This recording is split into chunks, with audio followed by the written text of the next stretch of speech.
नमस्कार विद्यार्थी मित्रांनो, आपण पाहत आहोत इयत्ता 9वी.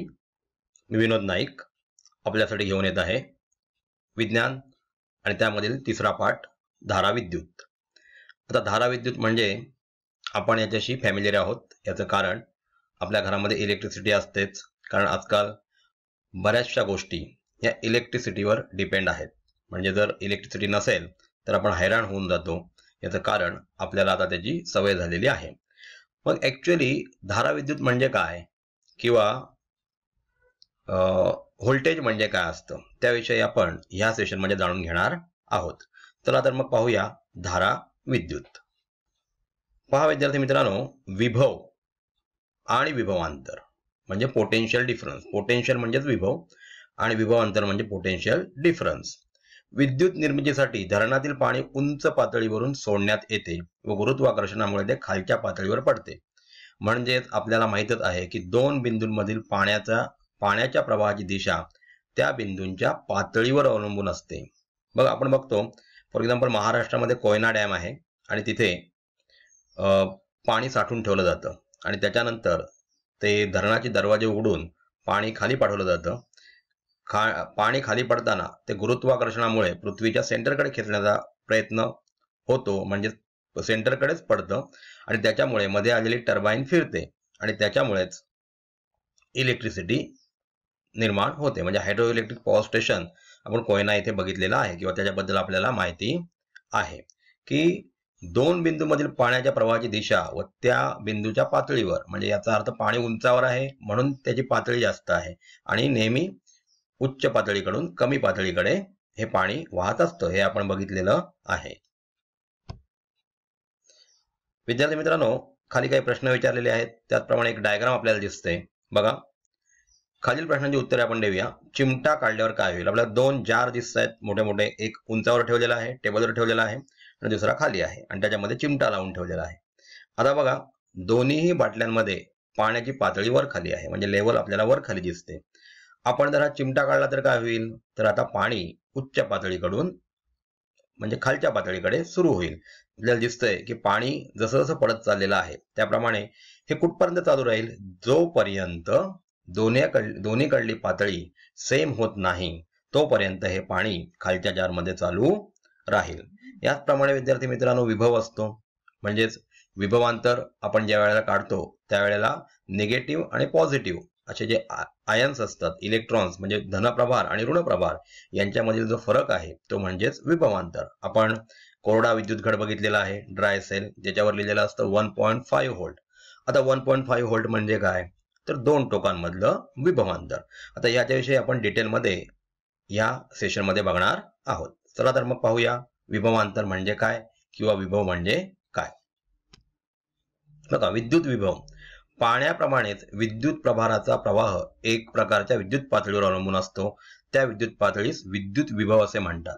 बघा, धनप्रभार आणि ऋणप्रभार असे दोन प्रभार आपण या सेलमध्ये बघतो. धनप्रभारित आयन जे असतात ते ऋणप्रभाराकडे जातात आणि ऋणप्रभाराकडून इलेक्ट्रॉन्स ज्याच्यावर निगेटिव्ह चार्ज आहे ते धनप्रभाराकडे येतात आणि अशा प्रकारे इलेक्ट्रिसिटीचं वहन होत असतं. आपण बघितलेलं आहे सेलमध्ये ऋण टोकाकडून, सेलच्या आतमधली स्थिती बघून घ्या विद्यार्थी मित्रांनो, ऋण टोकाकडून धन टोकाकडे इलेक्ट्रॉन्स वाहत असतात.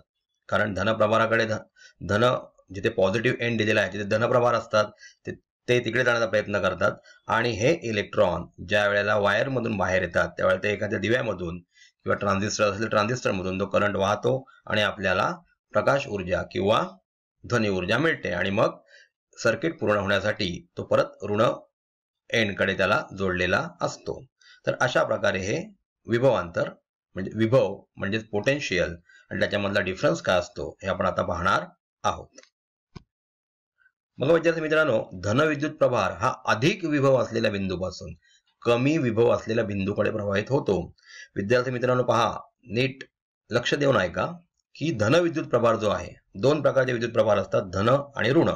त्याच्यापैकी धनविद्युत प्रभार काय करतो तर अधिक विभव असलेल्या म्हणजे धन एंड कडून बिंदूकडून कमी विभव असलेल्या म्हणजे ऋण एंडकडे प्रवाहित होतो. त्याच वेळेला विद्युत प्रवाह इलेक्ट्रॉनच्या वाहनामुळे होतो आणि इलेक्ट्रॉन कुठून कुठे जातात ते बघा. इलेक्ट्रॉन्स हे कमी विद्युत विभवाच्या बिंदूपासून अधिक विभव असलेल्या बिंदूकडे प्रवाहित होत असतात. उदाहरणार्थ वीज आपण बघितलेलं आहे, जेव्हा आकाशात वीज चमकते त्यावेळेस ढगांवर ढग ज्या वेळेला आपटतात तेव्हा तिथे कमी विद्युत प्रभार असतो, म्हणजे निगेटिव्ह एंड तयार होतो, आणि पृथ्वी जी आहे, भूपृष्ठ जो आहे तो धन विद्युत एंड असतो. म्हणजे म्हणून ती लाईट जी आहे ते इलेक्ट्रॉन्सच्या स्वरूपात पृथ्वीकडे खेचली जाते, असं आपण पावसाळ्यात बघतो.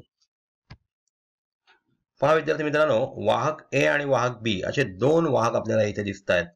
आता यांच्यामधील विभवामधील जे फरक आहे त्याला विभवांतर म्हणजे पोटेन्शियल डिफरन्स असं म्हणतात.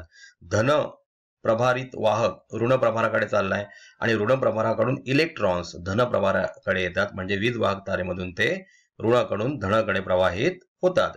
या दोन ए आणि बी या टोकामध्ये जो काही विभवामधील अंतर आहे त्याच विभवांतर किंवा पोटेन्शियल डिफरन्स असं म्हणतात. आपण विद्युत घटाच्या विभवांतर बाबतीत बघूया. विद्युत घटाच्या धन अग्र आणि ऋण अग्र यांच्या विद्युत विभवातील फरक म्हणजे त्या घटाचे विभवांतर होय. आता आपण जनरल नेहमीच्या लाईफमध्ये बघतो की आपण सेल वापरतो, ड्राय सेल बघितलेला आहे, त्याच्यावर 1.5 व्होल्ट लिहिलेलं असतं.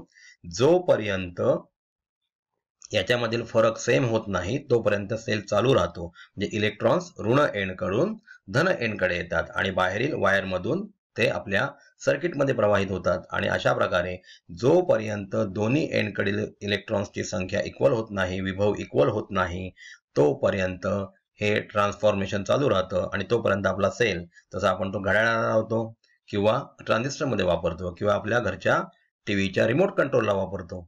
हे विभवांतर जोपर्यंत इक्वल होत नाही तोपर्यंत इलेक्ट्रॉन्स चालू राहतात आणि समान पातळी आल्यानंतर, जसं आपण पहिलं बघितलं होतं की पाणी स्टॉप होतं समपातळी झाल्यानंतर, त्याप्रमाणेच इथे सेल आपला संपतो आणि मग त्याला रिप्लेस करावा लागतो. आता बघा स्लाइडवर तुम्हाला काही विभवांतराच्या अतिसूक्ष्म किमती एककात दिलेल्या आहेत बघा.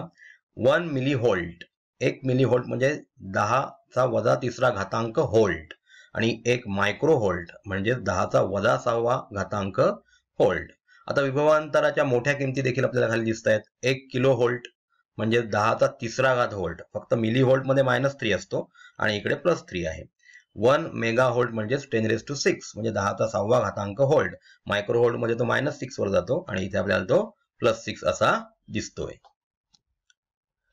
विद्यार्थी मित्रांनो, आता आपण बघूया की विद्युत घटामध्ये होणाऱ्या रासायनिक अभिक्रियेमुळे हे विभवांतर निर्माण होते. हे विभवांतर इलेक्ट्रॉन्सला गतिमान करते व दोन्ही अग्रांना जोडणाऱ्या वाहकामध्ये विद्युत प्रवाह निर्माण होतो. परत एकदा बघूया की विद्युत घटामध्ये रासायनिक अभिक्रिया होतात. आपण ड्राय सेल्स 8वी आहेत बघितला होता की अमोनियम क्लोराईडची पेस्ट MnO2 यांच्यामध्ये रिएक्शन्स होऊन काय होतं तर रासायनिक अभिक्रिया होते आणि इलेक्ट्रॉन्सची निर्मिती होते. आता इलेक्ट्रॉन्सची निर्मिती झाली की दोन्ही अग्रांना आपण काहीतरी वाहक जोडलेला आहे, त्याच्यामधून इलेक्ट्रॉन्सला गती मिळते आणि गती मिळाल्यामुळे विद्युत प्रवाह निर्माण होतो. आता समजा ए आणि बी या बिंदूपर्यंत एकक धनप्रभार स्थानांतरित करण्यासाठी जे कार्य करावे लागते, आता याच्या पूर्वीच्या पाठामध्ये आपण कार्य म्हणजे काय किंवा ऊर्जा म्हणजे काय ते बघितलेलं आहे, म्हणजे त्याला W या सिम्बॉलने दाखवलं जातं. तर त्यास ए आणि बी मधील विद्युत विभवांतर म्हणतात. म्हणजे ए पासून बी पर्यंत धनप्रभारित जर स्थलांतरित करायचं असेल, ट्रान्सफॉर्म करायचा असेल, तर जे कार्य करायला लागतं त्याला विभवांतर म्हणजेच V बरोबर W/Q. Q म्हणजे काय इथे चार्ज आहे. लक्षात घ्या V चं एकक व्होल्ट असं आहे. अलेक्झांड्रो व्होल्टा या सायंटिस्टने या विद्युत घटाचा शोध लावला म्हणून त्याच्या सन्मानार्थ याला व्होल्ट असं सिम्बॉल असं युनिट देण्यात आलं. W म्हणजे वर्क डनचं एकक आहे जूल आणि Q म्हणजे चार्जचं एकक आहे कुलोम. जर आपल्याला 1 व्होल्ट इतकं विभवांतर तयार करायचं असेल तर 1 जूल इतकं कार्य घडून आणावं लागेल ए पासून बी पर्यंत चार्ज ट्रान्सफर होईपर्यंत, आणि 1 कुलोम इतका चार्ज त्यातून पास व्हावा लागेल. आणि म्हणून SI पद्धतीतील पोटेन्शियल डिफरन्सचे म्हणजे विभवांतराचे एकक व्होल्ट हे आहे. विद्यार्थी मित्रांनो, इथे आपण बघूया मुक्त इलेक्ट्रॉन्स. आता मुक्त इलेक्ट्रॉन्स म्हणजे काय, कोणताही धातू घ्या, उदाहरणार्थ आपण ॲल्युमिनियम घेतला. ॲल्युमिनियमचा ॲटॉमिक नंबर किती आहे रे, तर तो आहे 13. 13 म्हणजे 13, म्हणजे त्याचं इलेक्ट्रॉनिक कॉन्फिगरेशन किती असेल, बरोबर 2, 8 आणि 3. म्हणजे त्याच्या आउटर मोशन मध्ये किती इलेक्ट्रॉन्स आहेत, तर 3. आता हे 3 इलेक्ट्रॉन्स म्हणजे 4 पेक्षा कमी इलेक्ट्रॉन्स असतील तर ते इलेक्ट्रॉन्स दिले जातात म्हणजेच मेटल्स जे आहेत ते नेहमीच इलेक्ट्रॉन्स देतात आणि ते इलेक्ट्रोपॉझिटिव्ह होतात, हे आपल्याला माहितच आहे. आता बघा, कोणत्याही धातुरूप विद्युत वाहकाच्या प्रत्येक अणुजवळ एक किंवा एकापेक्षा जास्त इलेक्ट्रॉन्स असे असतात जे अणुकेंद्रकाशी अतिशय क्षीण बलाने बद्ध असतात. म्हणजे त्यांचं जे कॉम्बिनेशन म्हणजे त्यांचं बॉन्डिंग जे आहे कोणाबरोबर, तर न्यूक्लियस बरोबर. आपल्याला माहित आहे धन आणि ऋण प्रभारामध्ये नेहमीच अट्रॅक्शन असतं. आता आपण ॲल्युमिनियमचं एक्झाम्पल घेतोय किंवा मॅग्नेशियमचं एक्झाम्पल घेतलं तर ज्या आउटरमोस्ट शेलमध्ये मॅग्नेशियम पकडला तर 2 इलेक्ट्रॉन्स असतात आणि ॲल्युमिनियम पकडला तर 3 इलेक्ट्रॉन्स असतात. म्हणजे हे अतिशय क्षीण बलाने त्याच्याशी बद्ध असतात. 4 किंवा 4 पेक्षा जास्त इलेक्ट्रॉन्स आले तर मात्र ते अतिशय कठीण अशा बलाने त्यांच्याशी बद्ध असतात. आता हे 3 इलेक्ट्रॉन्स जे असतात त्यांना मुक्त इलेक्ट्रॉन्स म्हणतात, म्हणजे फ्री इलेक्ट्रॉन्स असं म्हणतात. आणि या फ्री इलेक्ट्रॉन्समुळेच जर आपण ह्या वायरचा तुकडा ॲल्युमिनियम किंवा कॉपर किंवा मॅग्नेशियम जर आपण विद्युत प्रवाहित सेलला लावला तर मात्र आता इलेक्ट्रॉन्सची गती चालू होते. ती इलेक्ट्रॉन्सची गती कशी असते ते आपण पुढल्या स्लाइडमध्ये बघणार आहोत. पहा विद्यार्थी मित्रांनो, आपल्याला तारेतून जाणारी विद्युत धारा इथे दिसते. पहिली जी तार आहे ती कोणत्याही विद्युत घटाला जोडलेली नाही, म्हणजे दुसऱ्या याच्यामध्ये आपल्याला दिसतंय की ते विद्युत घटाला जोडलेली आहे. परंतु पहिल्या केसमध्ये समजा आपण कॉपरचं फॉर एक्झाम्पल घेतलं तर कॉपरमध्ये जे फ्री इलेक्ट्रॉन्स असतात ते रॅन्डम मोशनमध्ये कसेही फिरत असतात, म्हणजे ते कुठेही जात असतात. त्यांचे एरो बघा कसेही दाखवलेले आहेत, बरोबर आहे. म्हणजे तारेतील इलेक्ट्रॉनची यादृच्छिक गती म्हणजे रॅन्डमनेस. जसं फुलपाखरू जे आहे ते एका फुलावरून दुसऱ्या फुलावर, दुसऱ्या फुलावरून तिसऱ्या फुलावर, परत पहिल्या फुलावर, परत तिसऱ्या फुलावर, असं कसंही जात असतं. ह्याला रॅन्डमनेस असं म्हटलं जातं. तर त्याप्रमाणे जोपर्यंत विद्युत घटाला ही तार जोडलेली नाही तोपर्यंत त्या तारेमध्ये, तारेच्या तुकड्यामध्ये तुम्हाला इलेक्ट्रॉनची मोशन रॅन्डमली दिसेल. म्हणजे कोणत्याही डायरेक्शनमध्ये तुम्हाला इलेक्ट्रॉन्स जाताना दिसतील, ते फ्री इलेक्ट्रॉन्स आहेत.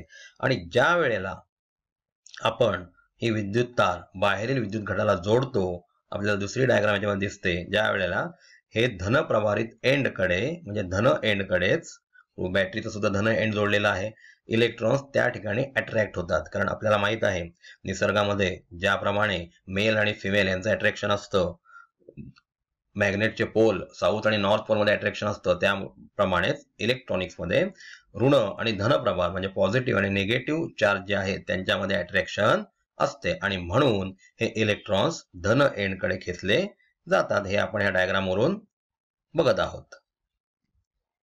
तर विद्यार्थी मित्रांनो, आता या सेशनांती आपण काय शिकलो याच्याकडे लक्ष देऊया. पहिली गोष्ट म्हणजे आपण बघितली होती की नेहमीच चार्ज जो असतो तो उच्च पातळीकडून कमी पातळीकडे येतो. त्यासाठी आपण 2 बॉटल्स बघितल्या, त्याच्यामध्ये एक चिमटा लावला होता आणि पाणी ठेवलं होतं. जेव्हा आपण चिमटा ओपन केला त्यावेळेला पाणी जे आहे ते कमी पातळीकडे आलं आणि जोपर्यंत समान पातळी होत नाही तोपर्यंत ते पाणी चालू राहिलं. त्याप्रमाणेच सेलमध्ये सुद्धा निगेटिव्ह एंडकडून पॉझिटिव्ह एंडकडे इलेक्ट्रॉन्स खेचले जातात आणि त्यांच्यामध्ये विभवांतर, जो डिफरन्स आहे 2 चार्ज मधला, त्याला विभवांतर असं म्हणतात. आता जोपर्यंत ही समपातळी होत नाही, म्हणजे बाहेरून एखादं सर्किट त्याला जॉईन केलं, उदाहरणार्थ आपण सेल जो आहे तो जर आपण घड्याळाला लावला तर घड्याळामध्ये हे इलेक्ट्रॉन्स ट्रान्सफर होत असतात आणि ते घड्याळाचं सर्किट चालू होतं. आणि दोन्हीकडली पातळी जोपर्यंत चार्जची सेम होत नाही तोपर्यंत हे इलेक्ट्रॉन्स चालूच राहतात. आपल्याला माहित आहे इंटेन्सिटी करंट म्हणजे काय, तर Q/T म्हणजे चार्ज जे ट्रान्सफर होतात त्याच्या दराला म्हणजे त्या रेटला करंट असं म्हणतात. अशा प्रकारे हा करंट सेलमधून बाहेर निघतो, हे आपण बघितलं. त्याप्रमाणे आपण शेवटला बघितलं की जोपर्यंत कोणत्याही वायरचा तुकडा म्हणजे मेटल, धातू पाहिजे, कारण धातूच इलेक्ट्रॉन म्हणजे फ्री इलेक्ट्रॉनची निर्मिती करू शकतात, कारण त्यांचं अष्टक पूर्ण व्हायला बाह्यतम कक्षेमध्ये 8 इलेक्ट्रॉन्स हवे असतात. तर कार्बनच्या आधी जे धातू आहेत म्हणजेच ज्याच्यामध्ये 4 पेक्षा कमी इलेक्ट्रॉन्स आहेत ते इलेक्ट्रॉन्स देतात. आणि अशा प्रकारची वायरचा तुकडा जर आपण ठेवला आणि इलेक्ट्रॉन्सचं निरीक्षण केलं तर इलेक्ट्रॉन्स आपल्याला रॅन्डम मोशनमध्ये दिसतात, म्हणजे ते कुठेही जातात. जोपर्यंत आपण ते बाह्य विद्युत घटात जोडत नाही तोपर्यंत रॅन्डमनेसमध्ये फिरत असतात आणि ज्या वेळेला ते आपण बाहेरून जोडतो त्यावेळेला मात्र ते धन एंडकडे म्हणजेच ॲनोडकडे खेचले जातात. हे आपण ह्या सेशनच्या अंती पाहिलं. धन्यवाद.